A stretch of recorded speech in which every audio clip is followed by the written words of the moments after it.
Bismillahirrahmanirrahim. Assalamualaikum warahmatullahi wabarakatuh.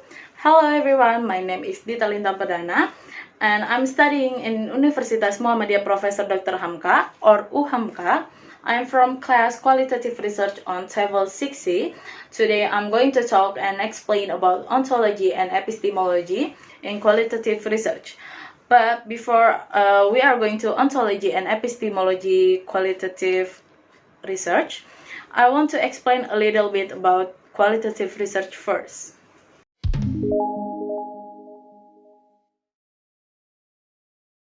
Qualitative is about the nature of the things, tends to be words rather than numbers. Qualitative research is a loosely defined term that includes a vast range of kinds of research, has a wide range of meanings, and covers a heterogeneity of fields.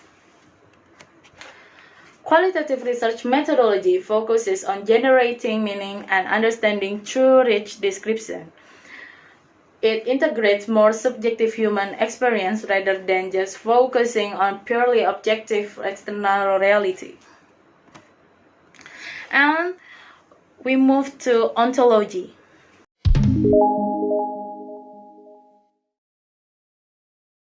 Ontology is the nature of reality or of a phenomenon. Ontology is also politics and interests shape multiple beliefs and values as these beliefs and values are socially constructed, privileging some views of reality and underrepresenting others. And ontology is also a philosophical study of being.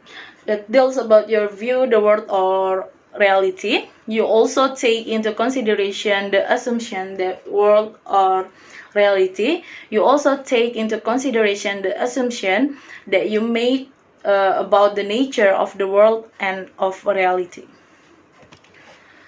In ontology, qualitative research regards people as anticipatory, meaning making beings who actively construct their own meanings of situations and make sense of their world and act in it through such interpretation. And in ontology qualitative research, meanings used by participants to interpret situations are culture and context bound. And there are multiple realities, not single truths, in interpreting a situation. Realities are multiple, constructed, and holistic, capable of sustaining multiple interpretation, including those of all parties involved. People, situation, events, and objects are unique and have meaning conferred upon them rather than possessing their own intrinsic meaning. Knower and known are interactive, inseparable. And there are four main schools of ontology. There are realism, internal realism, relativism, and nominalism.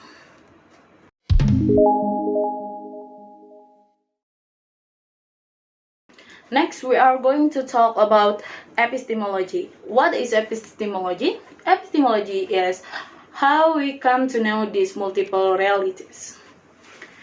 Epistemology is also influenced by communities of practice which define what counts as acceptable ways of knowing and affecting the relationships between the researcher and the communities who are being researched, such that partnerships are formed that are based on equality of power and esteem. Epistemology is also study of the origin of knowledge. It deals with the best way of investigating the world and its reality. It also deals with how we should differentiate between justified belief and opinion. In epistemology, behavior and thereby data are socially situated, context-related, context-dependent, and context-rich. One task of the researcher is to understand, describe, and explain the multiple and differing interpretation of situations, their distinctiveness, causes, and consequences. Epistemology, social reality, experiences, and social phenomena are capable of multiple, sometimes contradictory interpretation are available to us through social interaction. Researchers focus on subjective accounts, views, and interpretation of a phenomenon by the participant, including the researcher. Their definition of the situation, which is typically reported verbally rather than numerically. Social research examines situation through the eyes of the participant. The task of ethnographist, as Malinowski observed, is to grasp the point of view of the native, his view of the world, and in relation to his life. And in epistemology, we have two main schools. There are positivists and social constructionists. I think that's all that I can say about ontology and epistemology of qualitative research. Thank you for watching and also thanks for your attention. Wassalamualaikum warahmatullahi wabarakatuh. Stay healthy and be happy.